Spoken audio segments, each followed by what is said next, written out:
어젯밤 경기 구리포천 고속도로에서 차량 40여 대가 잇따라 부딪혀 한 명이 숨지고 30여 명이 다쳤습니다. 경찰은 도로에 내린 눈이 얼어붙으며 사고가 났을 가능성이 큰 것으로 보고 원인을 파악하고 있습니다. 수도권과 강원도의 기온이 크게 떨어지면서 한파주의보가 발령됐습니다. 주말과 휴일 사이 내린 눈으로 인한 빙판길과 도로 살얼음이 나타나는 곳이 많겠습니다. 한 UAE 정상회담에서 모하메드 아랍에미리트 대통령이 한국에 300억 달러, 우리 돈으로 약 37조 원 규모의 투자를 결정했습니다. 원전과 방위산업, 에너지 분야 등의 협력 강화를 위한 다양한 양해각서도 체결됐습니다. 전 세계 정재계, 학계 유명 인사가 한자리에 모이는 세계 경제포럼 연차총회가 오늘 4박 5일 일정으로 스위스 다보스에서 막을 올립니다. 분열된 세계에서의 협력을 주제로 열리는 올해 다보스 포럼에는 윤석열 대통령 등 각국 정상 52명을 포함해 2,700여 명이 참석합니다. 한국인 2명 등 72명이 탑승한 네팔 여객기 추락 사고로 지금까지 68명이 사망한 것으로 확인됐습니다. 사망자 중에 한국인이 포함됐는지는 아직 파악되지 않았고 아직 생사가 확인되지 않은 나머지 4명의 수색 작업은 오늘 재개됩니다. 지난해 성산대교 보수가 끝나자마자 균열이 갔다는 YTN 보도 이후 서울시가 정밀 조사에 나선 결과 안전하다고 발표했지만 당시 확인된 구간은 일부에 불과했던 것으로 드러났습니다. 서울시가 확대 해석해 발표했다는 것으로 지난달 발표된 감사 결과와도 같은 것으로 나타났습니다.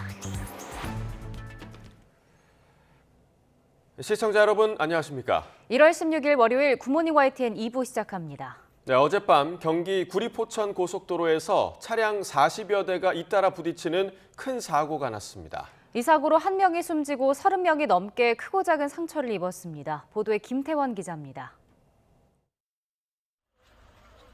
승용차 여기저기가 종잇장처럼 찌그러져 형체를 알아보기 힘듭니다.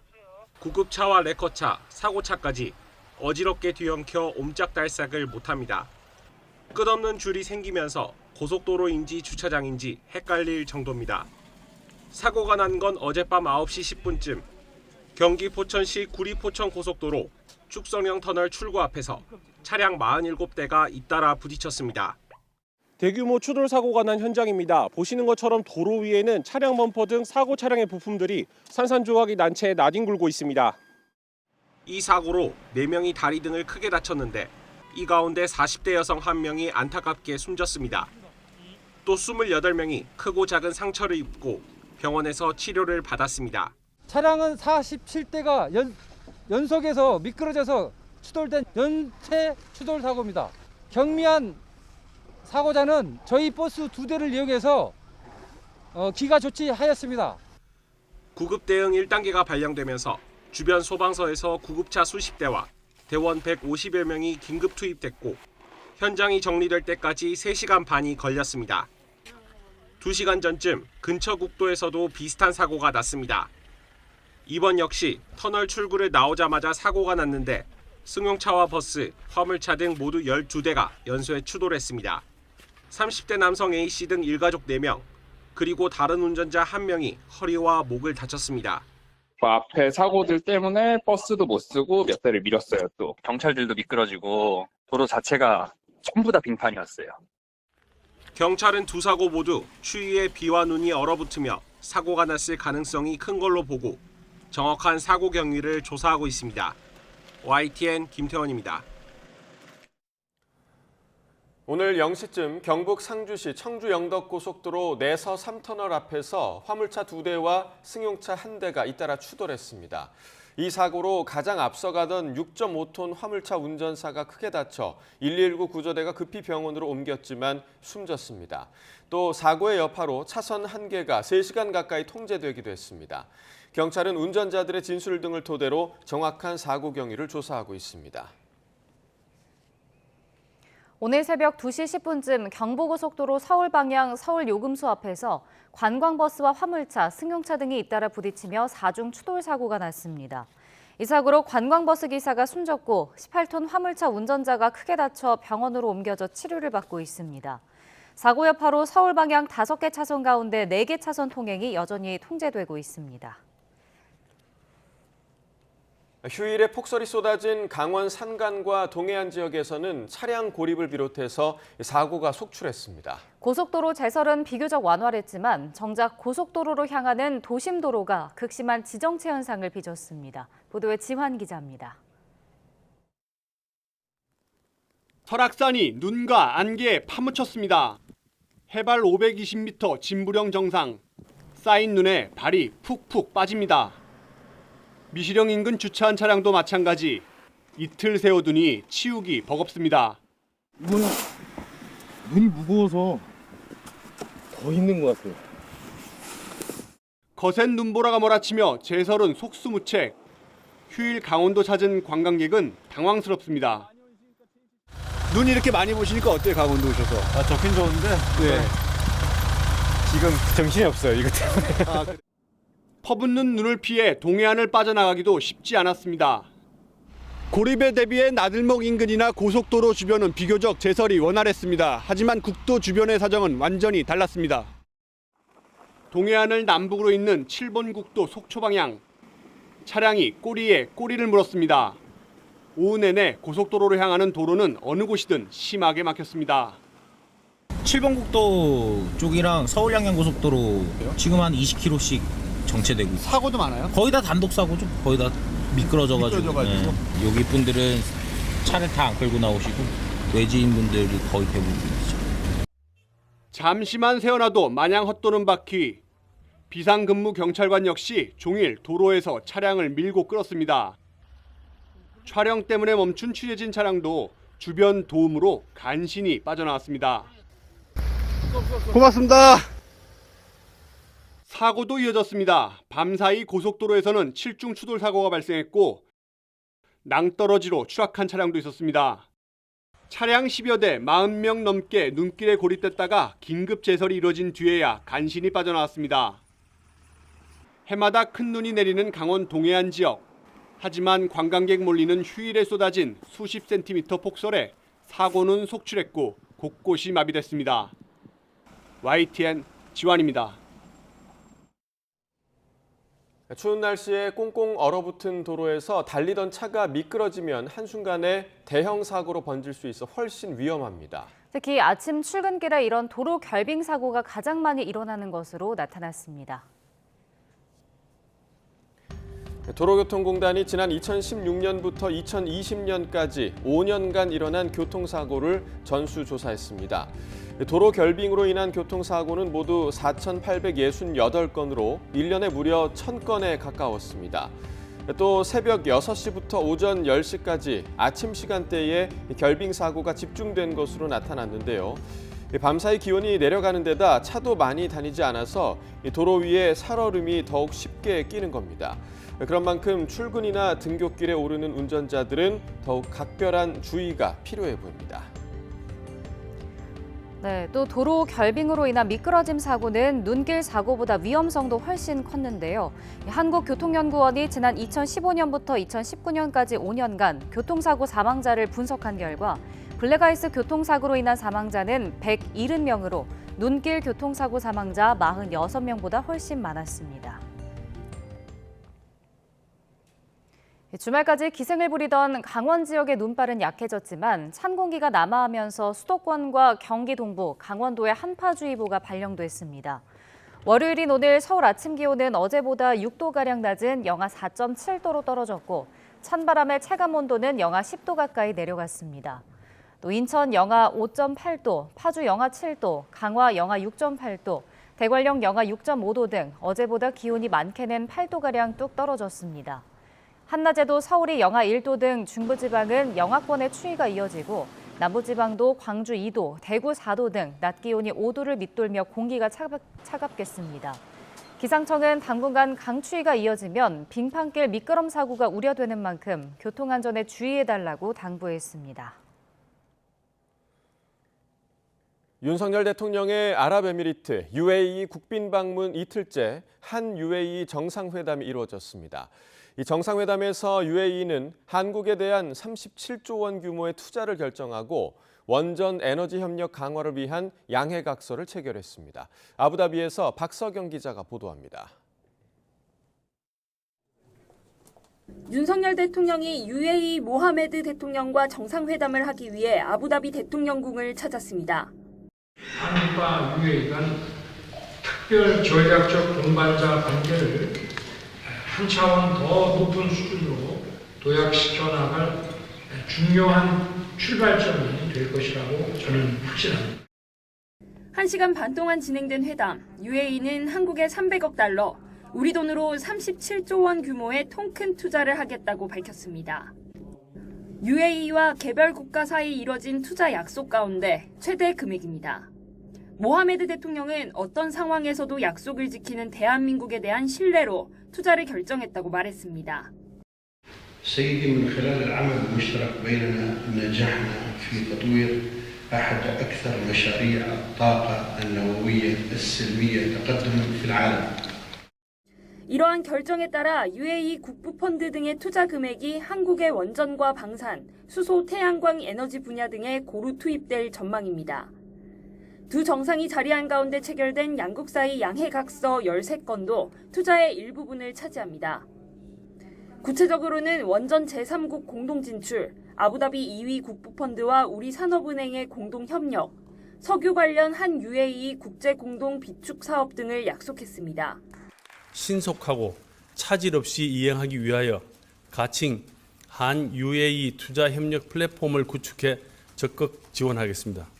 투자 정보 공유와 파트너십 체결 등이 원활히 이루어지도록 가교 역할을 수행할 것입니다.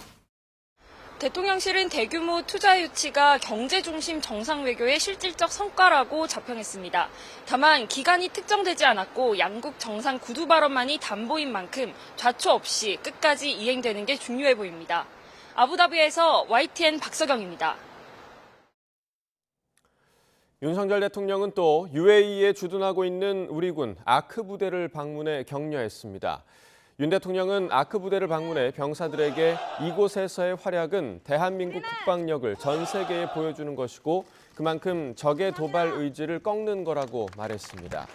아크 부대 방문 중 김건희 여사는 생활관에서 여군들과 별도의 환담 시간을 갖고 국가를 위해 헌신하겠다는 결심이 없었다면 어려운 사막의 상황을 견디기 힘들었을 것 같다며 자랑스럽고 든든하다고 말했습니다.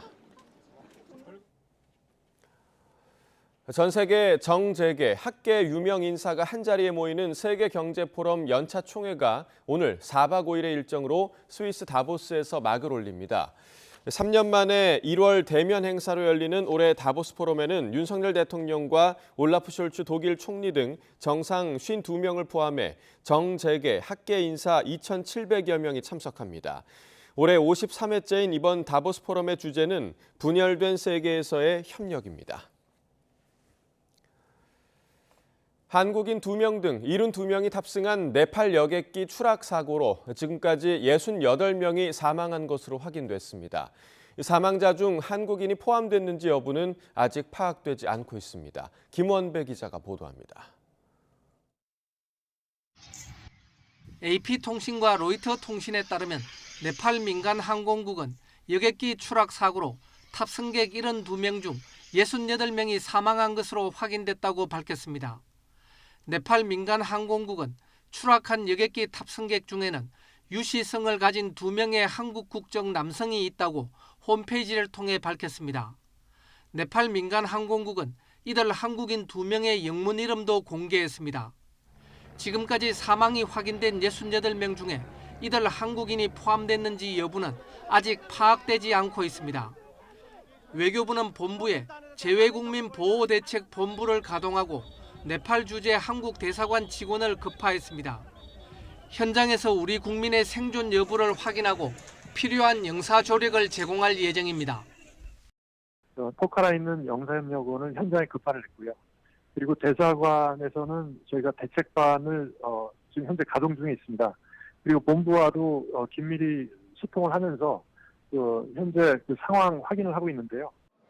추락한 여객기에는 한국인 2명 등 승객 68명과 승무원 4명 등 모두 72명이 타고 있었습니다. 승객 중 외국인은 15명입니다. 한국인 2명과 인도인 5명, 러시아인 4명, 그리고 호주와 프랑스, 아일랜드, 아르헨티나인이 각각 1명씩입니다. 추락한 여객기는 현지 시간 어제 오전 10시 반쯤 네팔 수도 카트만두에서 출발한 네팔 예티 항공 소속 ATR-72 여객기로 히말라야 휴양도시 포카라의 공항 인근 강 부근에 추락했습니다. 사고 직후 네팔 당국은 구조 헬기를 추락 현장으로 투입했으며 수백 명의 구조대원이 산비탈 추락 지점을 수색했습니다. YTN 김원배입니다.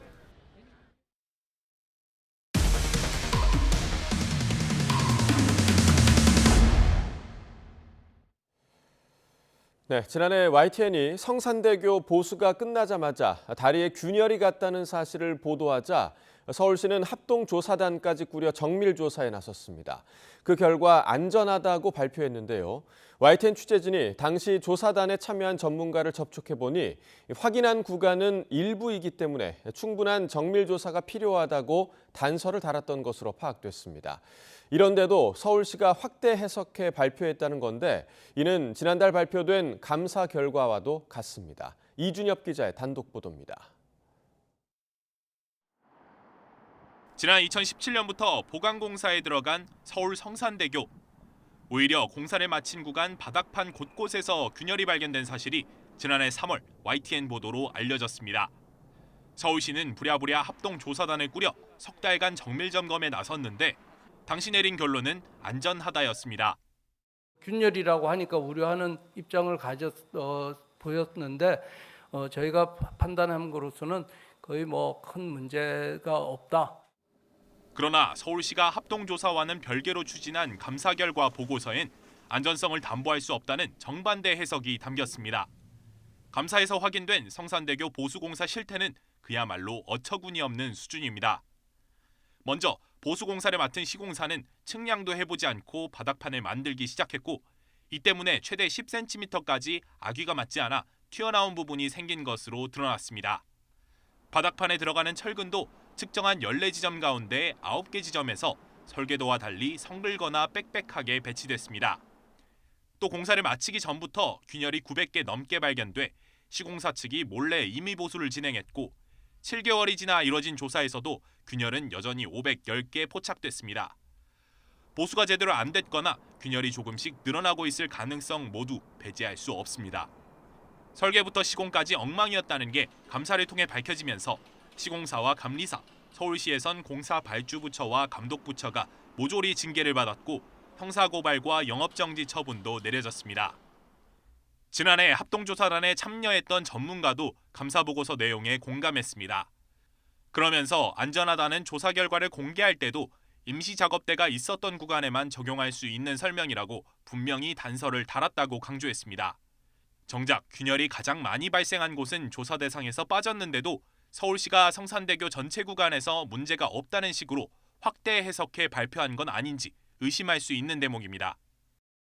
결국 서울시는 감사위원회 지적을 토대로 오는 3월 교량을 전수 재조사하기 위해 이렇게 임시작업대를 설치하고 있습니다. 안심해도 된다던 5개월 전 발표 내용이 무색해졌습니다. YTN 이준엽입니다. 해외 도피를 이어오다 태국에서 붙잡힌 쌍방울 김성태 전 회장이 내일 아침이면 한국으로 돌아옵니다. 검찰은 귀국 비행편에 김 전 회장이 탑승하는 순간 체포영장을 집행할 예정인데요. 2주간 변호인 외엔 접견을 금지할 방침도 세운 것으로 전해지고 있습니다. 태국 현지에서 김철희 기자가 전해드립니다. 방콕 시내에 있는 외국인 수용소. 반년 넘는 도피 생활 끝에 검거된 쌍방울 김성태 전 회장이 이곳에 붙잡혀 있습니다. YTN 취재진이 직접 찾아가 봤지만 접견은 허락되지 않았습니다. Today we cannot meet anybody. 인권단체는 방콕 수용소의 환경이 열악하다고 지적합니다. 100명 넘는 수용자들이 좁은 방에 함께 머무는 데다 화장실 같은 편의시설도 부족해 고충이 큰 것으로 알려졌습니다. 김 전 회장 역시 수용소 환경을 경험한 뒤 귀국을 결심했다는 이야기가 나옵니다. 김 전 회장의 귀국이 확정되자 검찰도 바쁘게 움직이고 있습니다. 태국 현지의 수사관들을 보내 호송에 대비하고 있는데 귀국하는 비행기에서 체포영장을 바로 집행할 예정입니다. 여기에 더해 김 전 회장의 신병을 확보하면 2주 동안은 변호인 외엔 다른 사람을 만나지 못하게 할 거란 이야기도 들립니다. 심지어 한국 돌아오셔도 뭐 한 2주간은 아예 접견을 금지시켜 놓을 거라고 하더라고요. 앞으로 검찰은 김 전 회장을 상대로 민주당 이재명 대표, 변호사비 대납 의혹 등 그동안 불거진 혐의에 대해 집중적으로 캐물을 것으로 보입니다. 변수도 있습니다. 김 전 회장의 금고지기로 알려진 쌍방울 재경 총괄 본부장이 함께 귀국하지 않기로 한 겁니다. 그룹 내 수상한 자금 흐름을 들여다보려면 필요한 인물이지만 이번에는 함께 수사할 수 없습니다. 또 쌍방울 자금이 변호사비 대납으로 이어졌을 가능성이 있다고 보는 검찰과 달리 김 전 회장은 지인들에게 이재명 대표도 변호사비 대납 의혹도 모른다고 발언해온 점 역시 걸림돌입니다. 결국 한국으로 돌아온 김 전 회장이 어떤 진술을 내놓느냐가 이후 검찰 수사에 영향을 줄 전망입니다. 태국 방콕에서 YTN 김철입니다. 국민의힘 당대표 출마를 두고 친윤계 의원들과 갈등을 빚고 있는 나경원 전 의원이 제2의 진박 간별사가 당을 쥐락펴락한다며 공개 비판에 나섰습니다. 그러자 장제원 의원은 나 전 의원이 제2의 유승민이 되지 않길 바란다며 곧바로 응수했습니다. 보도에 김경수 기자입니다. 지난주 금요일 저출산위 부위원장과 기후대사직에서 해임된 이후 외부 접촉을 피하던 나경원 전 의원이 일요일 아침 작심 글을 SNS에 올렸습니다. 제2의 진박 간별사가 쥐락펴락하는 당이 과연 총선에서 이기고 윤석열 정부를 지킬 수 있겠느냐며 이대로 가선 안 된다고 비판한 겁니다. 2016년에 악몽이 떠오른다고도 했는데 당시 국민의힘 전신인 새누리당에서 총선을 앞두고 당내 분란으로 이어진 진박 논란을 언급한 것으로 보입니다. 나 전 의원은 실명을 거론하진 않았지만 장제원 의원을 겨냥한 것으로 해석됩니다. 태국 글 설명 좀 부탁드려보겠습니다. 제가 설명을 일일이 드릴 문제는 아니고 국민들과 당원들께서 판단하실 부분이라고 생각합니다.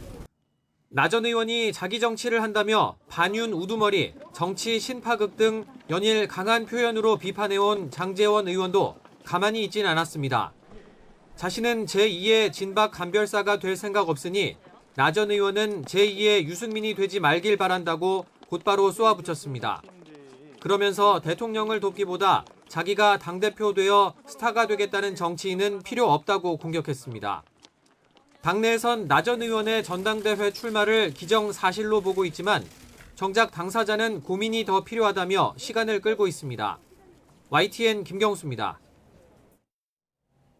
국민의힘 정진석 비상대책위원장이 차기 당대표를 뽑는 전당대회를 앞두고 당내 갈등이 고조될 조짐을 보이자 친윤, 반윤이라는 말을 쓰지 말자고 제안했습니다. 정 비대위원장은 어제 SNS에 글을 올려 윤석열 대통령은 친윤석열계나 반윤석열계라는 계파가 없고 윤 대통령 당선을 위해 뛴 국민의힘 당협위원장들은 모두 친윤이라고 주장했습니다. 그러면서 이번 전당대회를 대통령을 공격하고 당을 흠집내는 기회로 사용하지 말라면서 그런 사람들에겐 당과 선관위원회가 즉각 제재에 나서겠다고 경고했습니다. 이에 대해 유승민계로 분류되는 김웅 의원은 SNS 글을 통해 앞으로 친윤, 반윤이란 말을 쓰면 당 윤리위에 가는 것이냐면서 국민의힘은 친윤으로 뭉쳐진 당이다 등 과거 정진석 위원장의 발언을 부각했습니다. 국민의힘 당권주자인 안철수 의원이 전당대회를 앞두고 특정인을 향한 위험한 백태클이 난무하다고 비판했습니다. 안 의원은 SNS 글에서 이대로 가면 당에 치유할 수 없는 깊은 상처와 분열을 남길 수 있다는 우려가 커지고 있다고 밝혔습니다. 이는 나경원 전 의원에 대한 이른바 윤핵관들의 견제가 전방위적으로 이어지는 상황을 지적한 것으로 보입니다. 국민의힘 김기현 의원이 차기 당권주자 중 처음으로 오세훈 서울시장과 공개 만찬 회동을 하고 당심 구애에 속도를 냈습니다. 김 의원은 어제 오후 5시쯤 서울 중구에 있는 학식당에서 오 시장을 만나 1시간여 동안 회동했습니다. 오세훈 시장은 회동 뒤 기자들과 만나 전당대회가 끝나고 누가 당대표가 되더라도 친윤이니 반윤이니 하는 용어가 사라지고 화합된 분위기에서 다음 총선을 치를 수 있도록 노력해달라는 말씀을 드렸다고 말했습니다. 한편 오세훈 서울시장은 김 의원과 만찬 회동을 시작으로 오늘은 나경원 전 의원과 만찬을 하고 내일은 안철수 의원과 접견하는 등 차기 당대표 주자들을 차례로 만날 예정입니다. 중국이 우리나라 국민에 대한 단기 비자 발급을 중단하면서 산업계에 빨간불이 켜졌습니다. 중국 정부의 제로 코로나 정책 완화에 힘입어 수출 회복을 기대했던 우리 기업들의 발등에 불이 떨어졌습니다. 윤혜리 기자가 보도합니다. 우리나라 최대 교역국은 다름 아닌 이웃나라 중국입니다. 하지만 길게 이어지는 대중수출 부진은 좀처럼 나아질 기미가 보이지 않고 있습니다. 지난해 대중수출액은 1,558억 달러로 전년도보다 4.4% 감소했습니다. 지난해 6월까지만 해도 수출 감소폭은 0.8%에 그쳤지만 지난달엔 27%까지 확대됐습니다. 중국의 제로 코로나 정책에 더해 수출 효자 품목인 반도체 가격까지 하락하자 대중무역 실적이 쪼그라든 겁니다. 특히 우리나라 전체 수출에서 한 23%는 이제 중국으로 갑니다. 가장 높죠. 그래서 중국 시장으로 가는 수출이 회복이 안 되면 사실 수출 경기는 회복이 될 수가 없습니다. 대중무역이 단기간에 회복되긴 어렵다는 전망이 나오는 가운데 엎친 데 덮친 격으로 중국 정부가 우리 정부의 방역 강화 조치에 반발해 단기 비자 발급까지 중단했습니다. 새롭게 중국 시장 진출을 모색하거나 수출 부진을 만회해보려 했던 우리 기업들은 다시 시름에 잠겼습니다.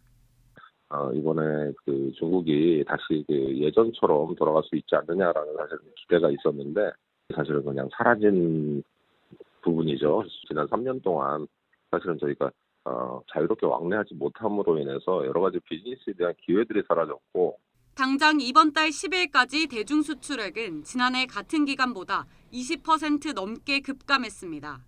정부가 중국 현지 활동에 어려움을 겪는 국내 기업들을 긴급 지원하고 있지만 상황이 장기화할 경우 대중수출 의존도가 높은 중소기업들의 피해는 더 커질 걸로 보입니다. YTN 윤혜리입니다. 한국소비자원이 설 명절을 앞두고 항공권과 택배 관련 피해가 늘어날 것으로 예상된다며 소비자들의 주의를 당부했습니다. 최근 3년간 한국소비자원에 접수된 항공권과 상품권, 택배 관련 피해 구제 신청은 5,900여 건에 달하는 것으로 나타났습니다. 소비자원은 항공권을 사기 전 환급 규정이나 여행 대상 국가 출입국에 필요한 서류 등을 자세히 확인하라고 조언했습니다. 또 고가의 물품을 택배로 붙일 때는 보험에 가입해 파손이나 분실에 대비하는 것이 좋고 기업 간 거래로 발행된 상품권은 유효기간이 짧을 수 있어서 확인이 필요하다고 덧붙였습니다. 서울시 교육청이 겨울방학을 맞아 메타버스를 이용한 학생 심리 상담을 진행합니다. 서울시 교육청은 위센터 전문 상담교사가 이번 달부터 다음 달까지 신청자 200여 명을 상대로 메타포레스트 프로그램을 이용해 비대면 상담을 진행한다고 밝혔습니다. 시 교육청은 아바타로 상호작용하는 메타버스 상담은 전화 상담보다 유대감 형성에 좋고 화상 상담보다 익명성이 보장되는 장점이 있다고 설명했습니다.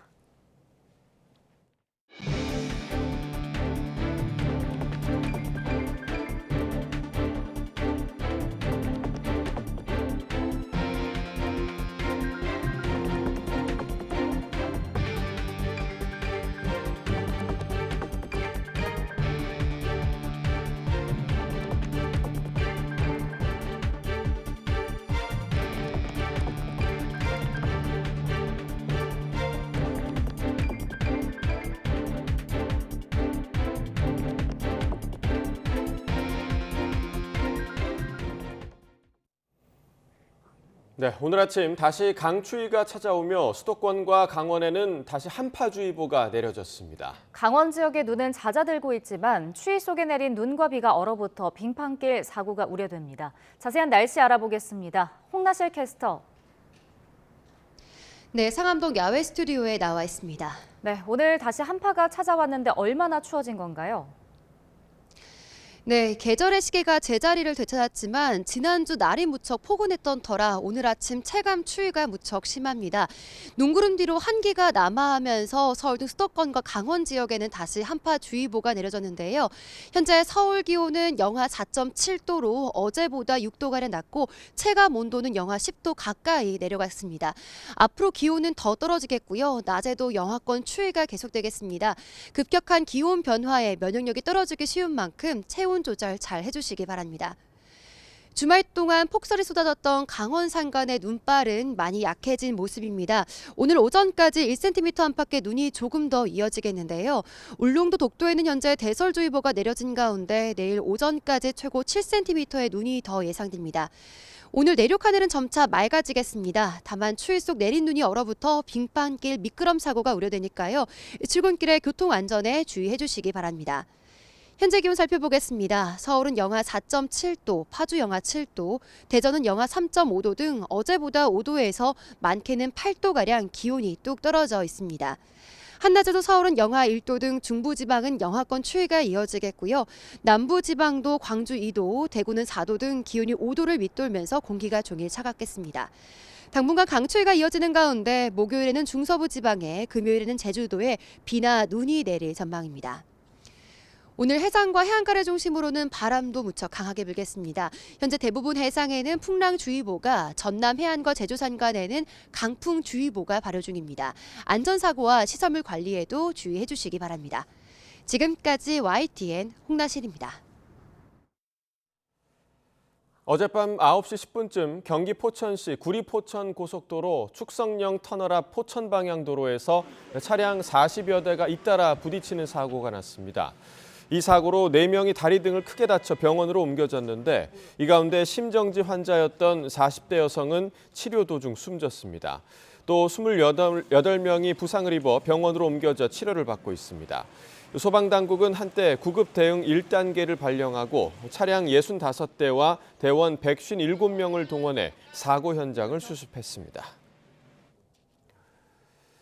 정확한 조사는 더 해봐야겠지만 이번 사고의 유력한 원인으로 꼽히는 게 바로 블랙 아이스입니다. 쉽게 말해서 도로에 얇은 살얼음이 생기는 현상인데 눈이 쌓인 도로보다 훨씬 더 위험해서 조심해야 합니다. 이승배 기자입니다. 4년 전 새벽 경북 상주 영천 고속도로에서도 이번과 비슷한 대형 연쇄 추돌 사고가 있었습니다. 40대가 넘는 차들이 뒤엉켰고 시뻘건 불길까지 번졌습니다. 도로는 말 그대로 아수라장이 됐습니다. 7명이 목숨을 잃었고 30명이 넘게 다쳤습니다. 불길을 밟으니까 내 차도 막 그때부터 불길도 필요 없는 거라고. 지 맘대로 막 쑥스럽고 막 튀어나오고. 그렇지. 나와서 보니까 전부 얼음이라 이거. 전신 다 얼음. 원인으로 지목된 건 블랙 아이스였습니다. 이 도로 위에 얇게 살얼음이 생기는 건데 아스팔트와 같은 검은색을 띠기 때문에 이런 이름이 붙었습니다. 기온이 영하로 떨어지는 12월과 1월에 주로 되풀이되는데 블랙아이스 추정 사고는 매년 1000건 가까이 발생하고 있습니다. 특히 더 무서운 건 일단 사고가 났다 하면 눈 쌓인 도로보다 훨씬 위험하다는 겁니다. 한국교통연구원 분석 결과 숨진 사람은 3.7배, 치사율은 2배나 더 높았습니다. 제설 작업을 하더라도 제설 눈 밑에 있는 얼음은 아직 사라지지 않았거든요. 운전자 입장에서는 눈만 치웠다고 해서 안전한 게 아니고 그 오전에 약간의 수분이 녹으면서 또 밤이 되면서 얼었기 때문에 그 위험은 계속 사리고 있다는 걸 보고 있습니다.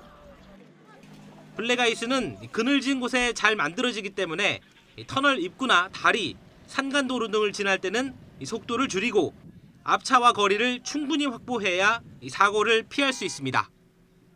YTN 이승매입니다. 한국이 2명이 탑승한 네팔 여객기 추락 사고로 지금까지 68명이 사망한 것으로 확인됐다고 네팔 민간 항공국이 밝혔습니다. 사망자 중에 한국인이 포함됐는지는 아직 파악되지 않고 있습니다. 네팔 민간항공국은 추락 여객기에 탑승한 한국인 승객은 유씨 성을 가진 2명의 남성이라고 홈페이지를 통해 밝혔습니다. AP통신과 로이터통신 등에 따르면 추락한 여객기에 탑승한 72명 가운데 68명의 사망자가 확인됐습니다. 구조 작업은 어둠이 내리면서 중단됐고 아직 생사가 확인되지 않은 나머지 4명의 수색 작업이 오늘 재개됩니다. 추락한 여객기에는 승객 68명, 승무원 4명 등 모두 72명이 타고 있었습니다. 윤석열 대통령과 아랍에미리트 UAE의 모하마드 대통령이 정상회담을 한 뒤 UAE에서 한국에 37조 원 규모의 투자를 하기로 결정했습니다.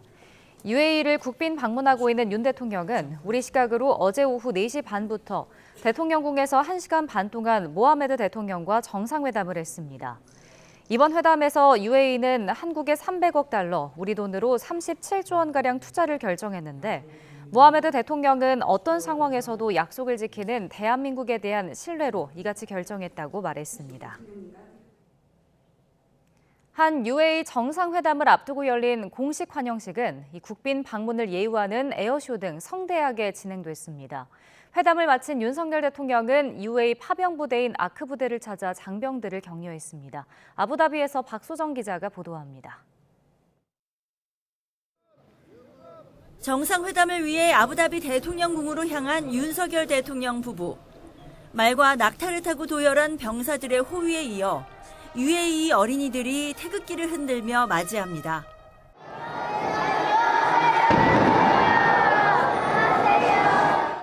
국가 원수를 예우하는 21발의 예포가 터지고 공군 고개 비행단의 에어쇼가 하늘에 빨강 파랑 구름을 수놓습니다. 의장대 사열도 이어졌습니다. 국빈 방문을 환영하기 위해 대통령궁 앞 거리 곳곳에는 태극기가 내걸렸고 밤에는 대통령궁의 태극 문양을 형상화한 조명이 빛을 발했습니다. UAE 현지 언론에서도 성대한 환영식 영상을 보도했습니다.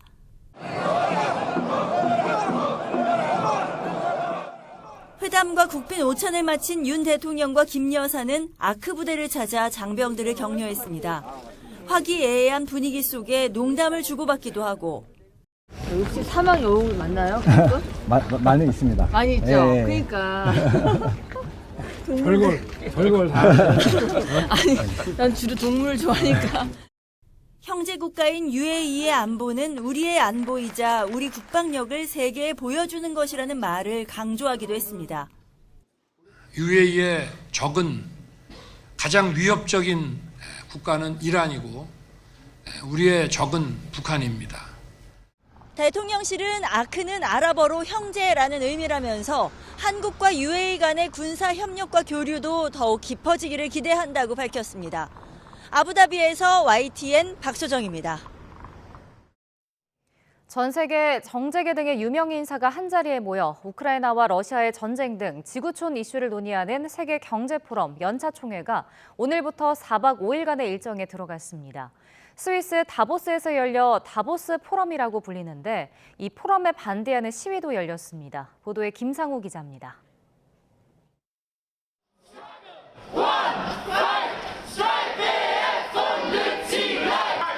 스위스의 스키 휴양지 다보스의 기차역에서부터 세계경제 포럼이 열리는 장소에 이르기까지 포럼에 반대하는 시위대의 함성이 곳곳에 가득합니다.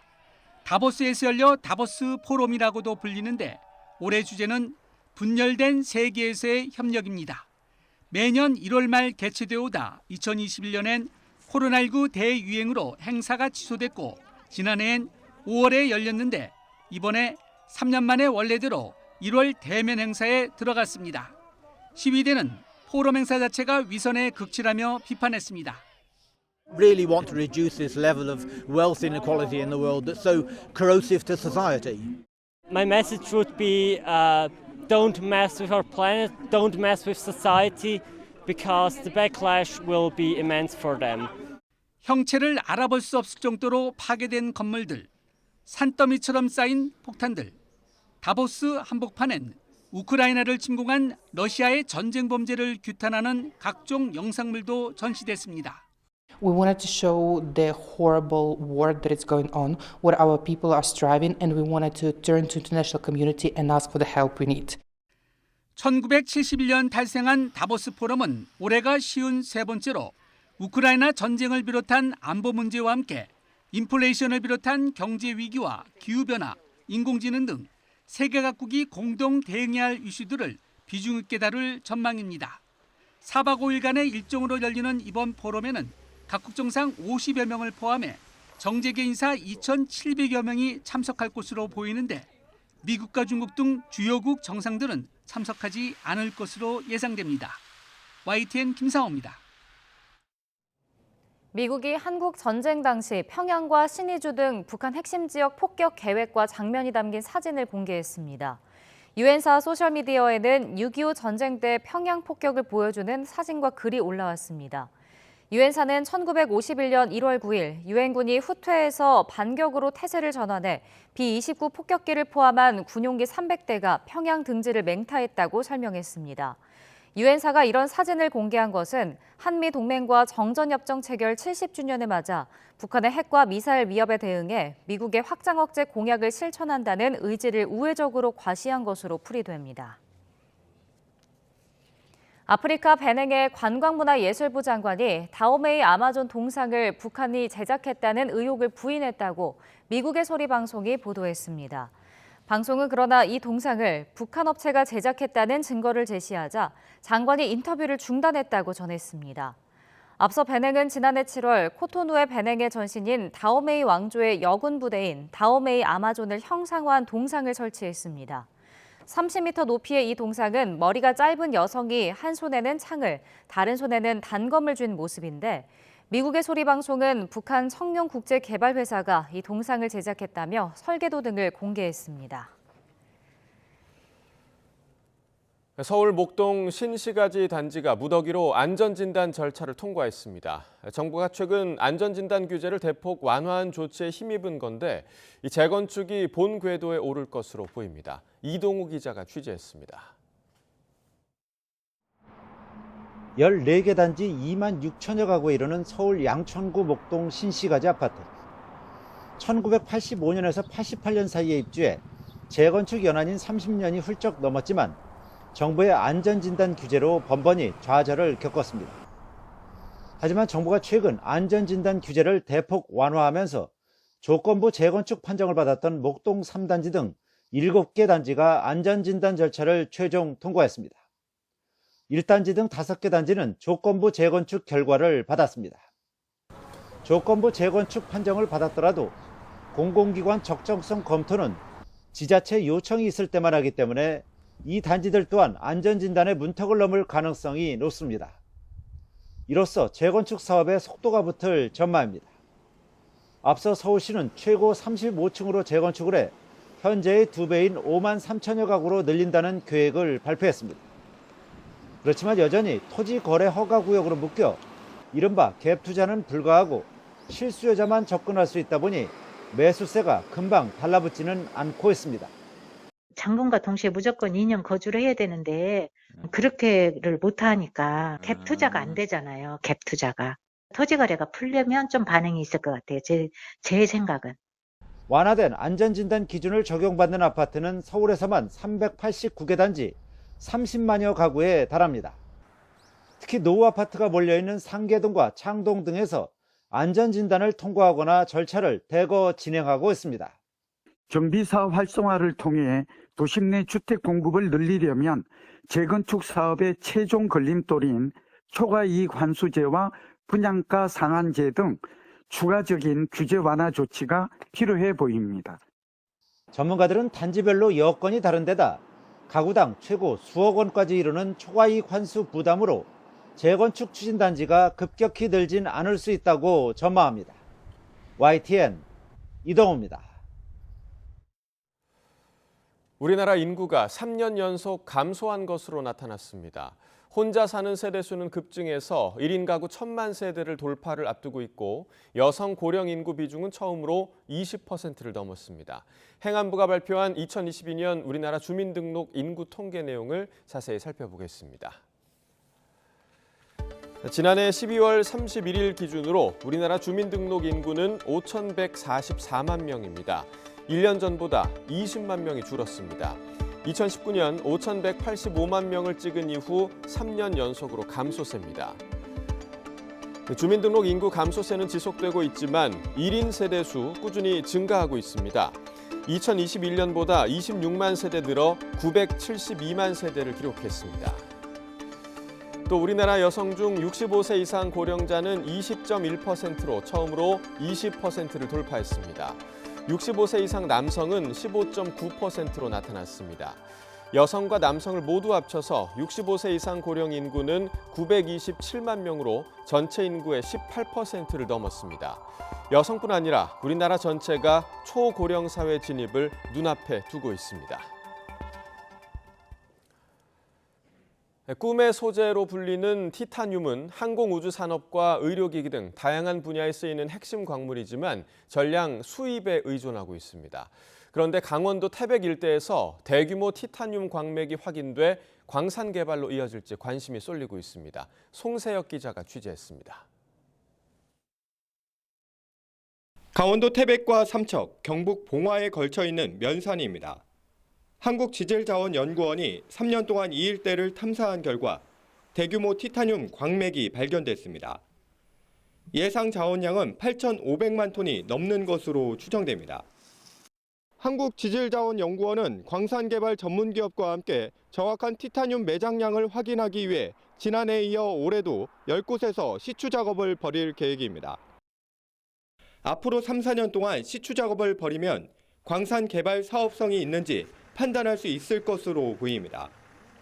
철보다 가벼우면서 강도는 높아 꿈의 소재로 불리는 티타늄은 항공기와 로켓, 자동차 등 다양한 산업 분야에서 핵심 원재료로 쓰입니다. 지금까지 국내에서는 전량 수입에 의존하고 있는데 한 해 수입 규모는 1조 원에 이릅니다. 티타늄 광산이 개발되면 상당한 수입 대체 효과가 기대됩니다. 1980년대 정부의 석탄 산업 구조 조정에 따른 폐광으로 소멸 위기에 놓인 폐광 지역들도 티타늄 광산 개발이 지역 회생으로 이어지기를 바라고 있습니다. 보통 광산 개발을 하려고 하면 최소 시추 기간이 한 5년 정도 걸리는데 우리 태백시는 2024년에 폐광이 결정돼 있기 때문에 우리 광부들이 떠나지 말라고 2025년에 이어서 할 수 있게끔 속도감을 좀 내고 있습니다. 산업통상자원부도 티타늄 광산 개발에 대비해 올해부터 30억 원을 들여 탐사와 재련 기술 등에 대한 연구 개발에 나서기로 했습니다.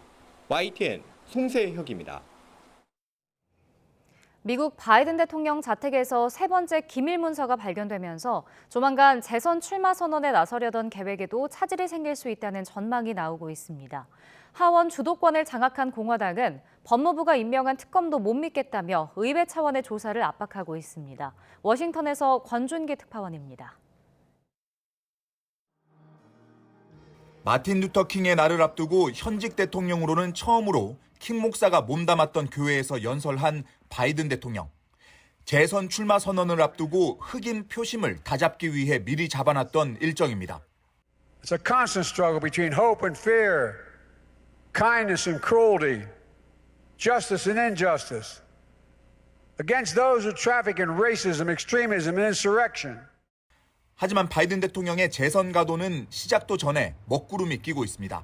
개인 사무실에 이어 델라웨어 자택에서 일주일 새 세 번째 기밀 문서가 발견되면서 논란이 일파만파 커지고 있기 때문입니다.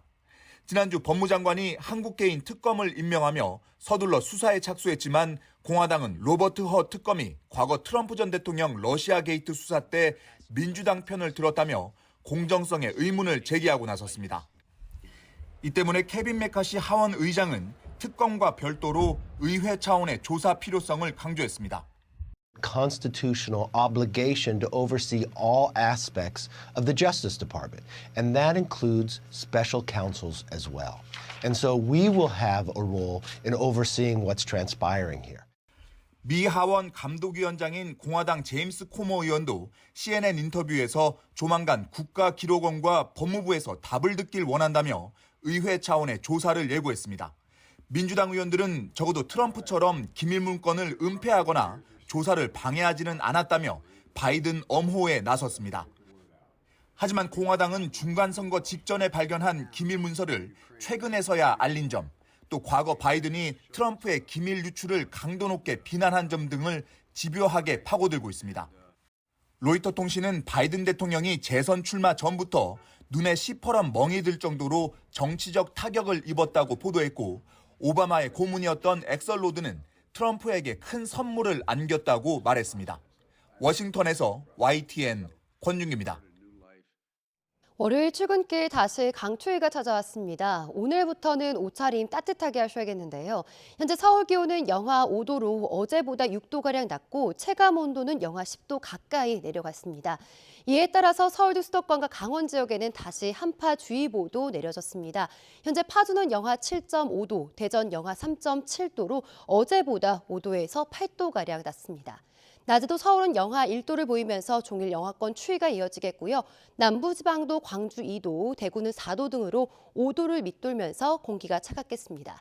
급격한 기온 변화에 면역력이 떨어지기 쉬운 만큼 건강 관리 잘 해주시기 바랍니다. 주말 동안 강원 지역에는 60cm 안팎의 폭설이 쏟아졌습니다. 지금은 눈발이 많이 약해졌지만 오늘 오전까지 1cm 안팎의 눈이 더 이어지겠습니다. 내륙은 점차 맑은 하늘이 드러나겠는데요. 하지만 추위 속에 내린 비나 눈이 얼어붙어서 빙판을 이루는 곳이 많겠습니다. 미끄럼 사고가 발생하지 않도록 각별히 주의해 주시기 바랍니다. 당분간 강추위가 이어지는 가운데 목요일에는 중서부 지방에, 금요일에는 제주도에 비나 눈이 내릴 전망입니다. 날씨였습니다.